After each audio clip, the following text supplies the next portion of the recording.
आज हम लोग बेहद आसानी से चलसाऊ टाइप से अपने पिताओं से कह देते हैं, अरे यार पापा सब हो जाएगा ना यार, आप काहे टेंशन लेते हैं।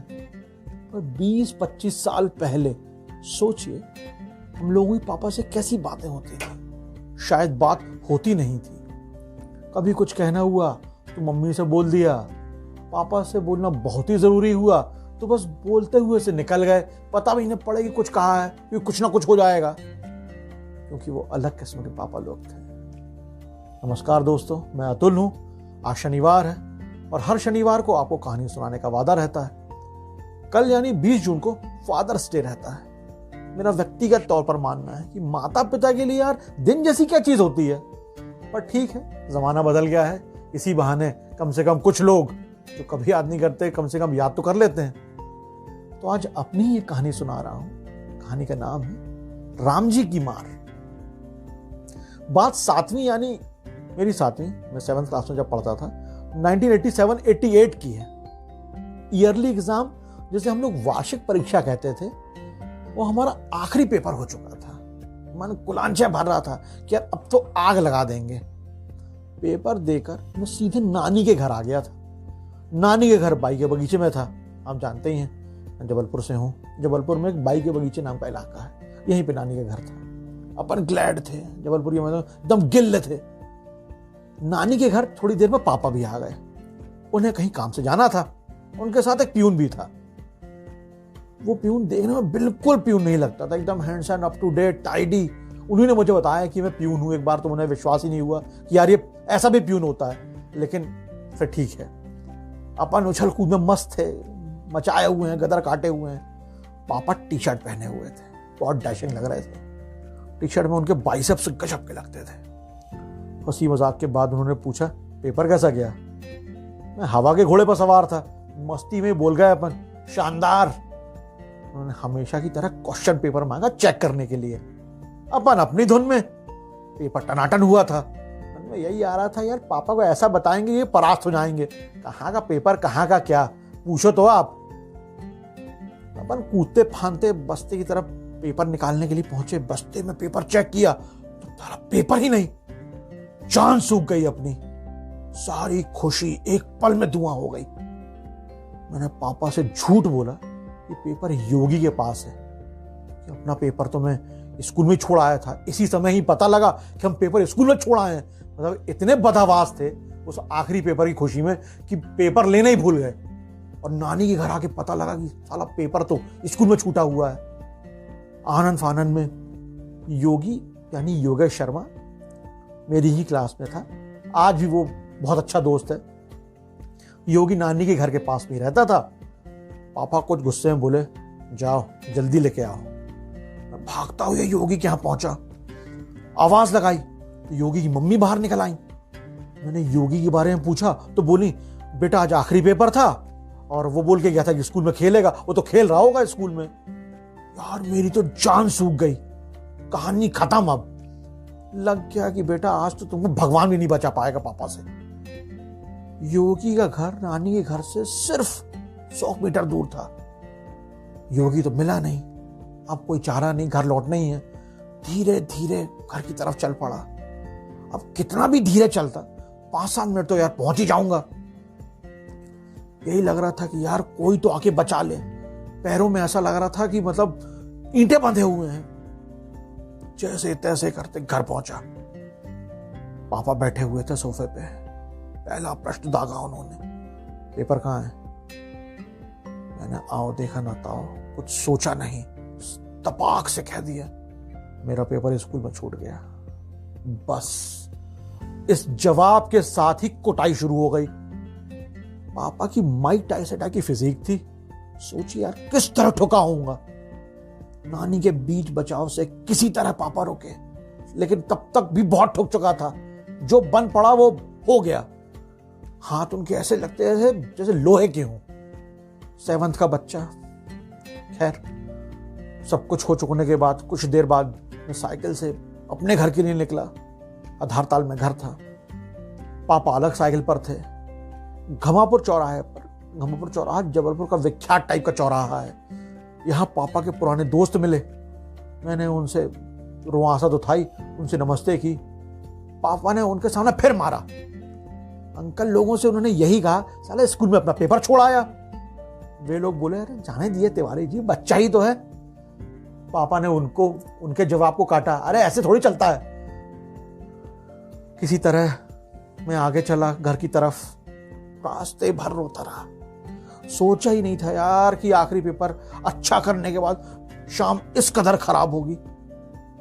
खैर घर पहुंचा, बाई यानी मेरी दादी और मम्मी को सारी घटना सुनाई।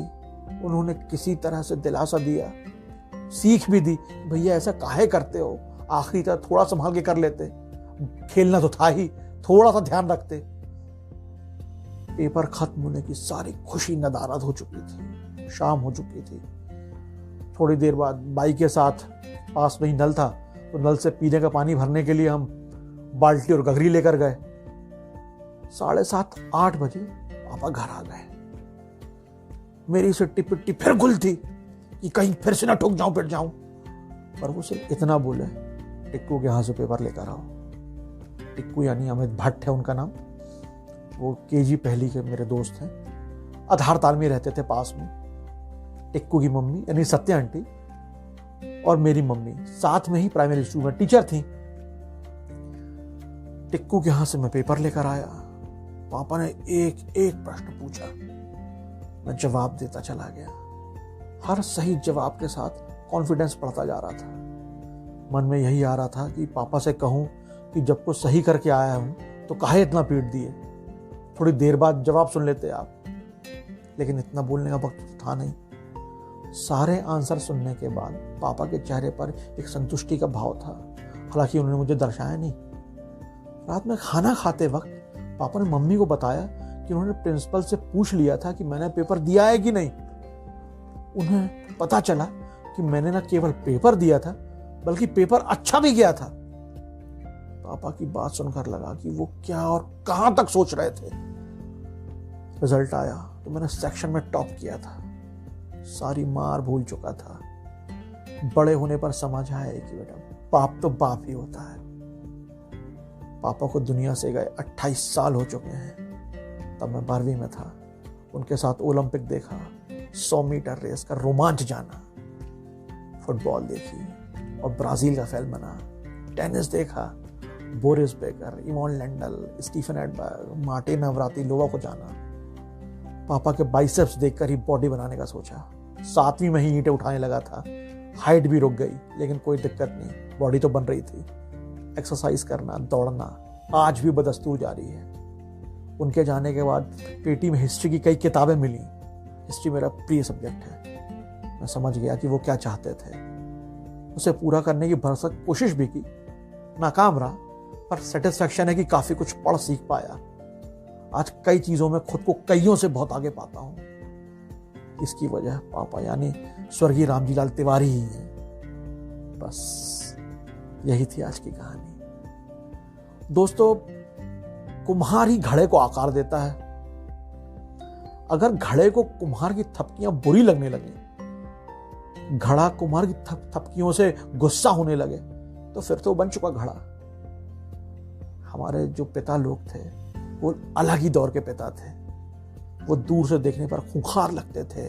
उनके घर में जब वो घर में रहते थे तो सन्नाटा सा खिंचा रहता था। कभी कोई दोस्त आ जाए तो उससे हम लोग कहते थे कि धीरे बोल बे, घर पे पापा हैं। लेकिन उन्हीं की चीजों ने अनुशासन, लगन और काम के प्रति समर्पण सिखाया। अनजाने में ही वे हम लोगों को जिंदगी की ऊंच नीच सिखा गए। आज हमारी उम्र के लड़के अपने बच्चों से ये नहीं कह सकते, बेटा तुम्हारे बाप हैं हम, क्योंकि आजकल ऐसे बाप नहीं पाए जाते। 20वीं सदी के ऐसे सभी पिताओं को मेरी और आनी टीम की ओर से आदरांजलि। ज्यादा ज्ञान नहीं दूंगा। अगले शनिवार शाम 6 बजे आनी के YouTube चैनल पर फिर एक कहानी लेकर आऊंगा। तब तक स्वस्थ रहिए, खुश रहिए और अपनों के साथ रहिए और सुनते रहिए मुझे यानी अतुल को। और हाँ, कहानी अच्छी लगे तो चैनल सब्सक्राइब जरूर कीजिएगा। जय Hind.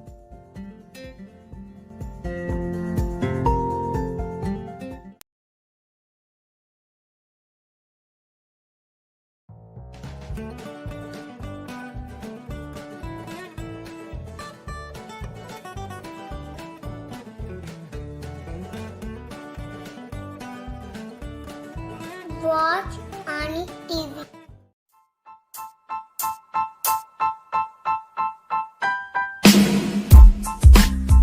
Hi, hello, namaste. We all are definitely feeling so bored at this time. So bored at this time. So why shouldn't we do something productive? I mean, listening some good stories, trying out some new things. I think we should listen some good stories. I will help you out then. My name is Shubhra. I will be coming at Ani's YouTube channel every second Sunday with a new interesting English story by legendary British authors. So stay connected with Ani, stay connected with happiness. And also see you there at Inspired Stories by Shubhra